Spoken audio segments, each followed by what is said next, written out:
This is the second part of the Cath Lab series videos. If you have not seen the first part, I recommend you to check that first part out and then continue to this video. In this video, we will look into flat panel detectors, image intensifier, automatic injector, patient skin dose logging system, biplane X-ray systems, X-ray generator in the Cath Lab system. Let's begin with flat panel detectors in Cath Lab.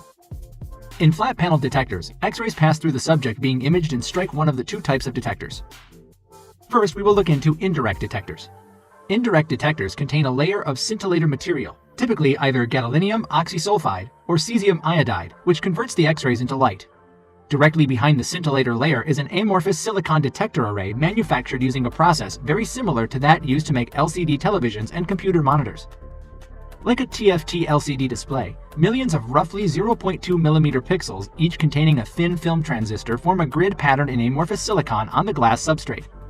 Unlike an LCD, but similar to a digital camera's image sensor chip, each pixel also contains a photodiode which generates an electrical signal in proportion to the light produced by the portion of scintillator layer in front of the pixel. The signals from the photodiodes are amplified and encoded by additional electronics positioned at the edges or behind the sensor array in order to produce an accurate and sensitive digital representation of the X-ray image.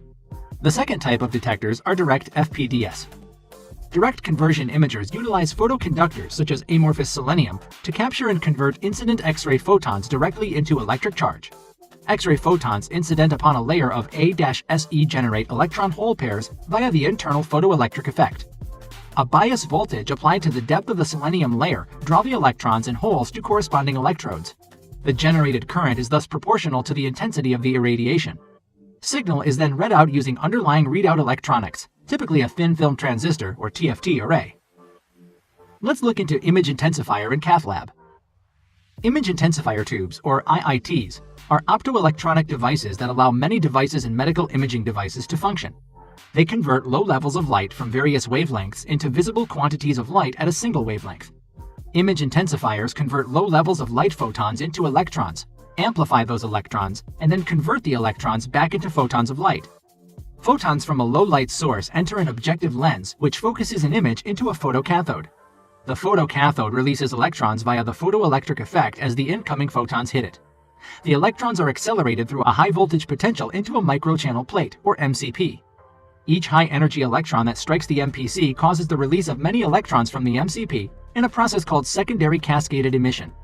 The MCP is made up of thousands of tiny conductive channels, tilted at an angle away from normal to encourage more electron collisions and thus enhance the emission of secondary electrons in a controlled electron avalanche.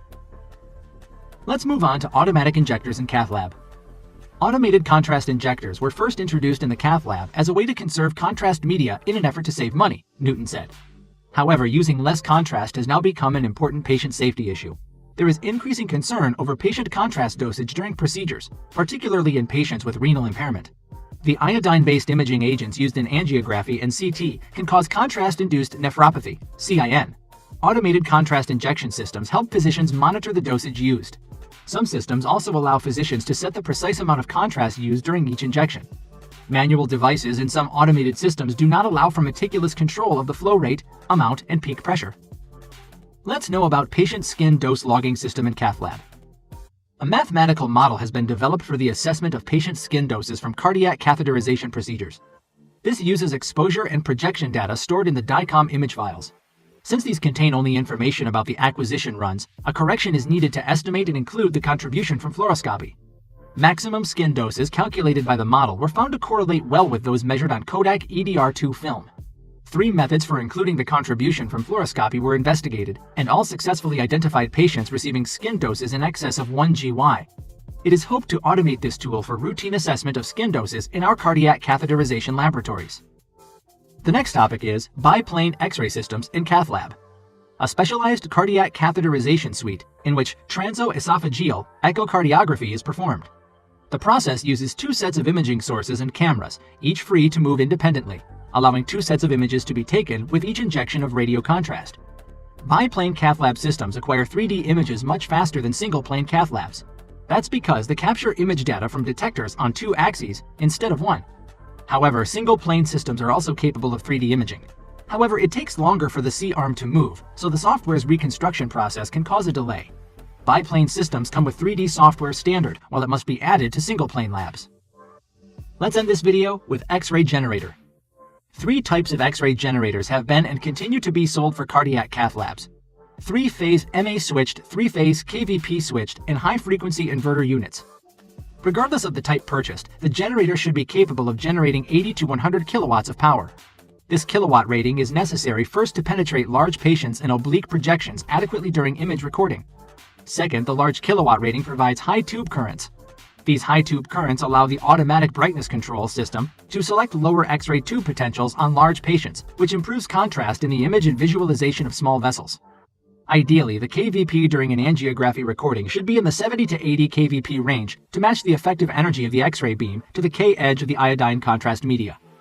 During recordings, the generator should provide frame rates of 15 to 60 frames per second, or FPS, with pulse widths ranging from 3 to 8 milliseconds.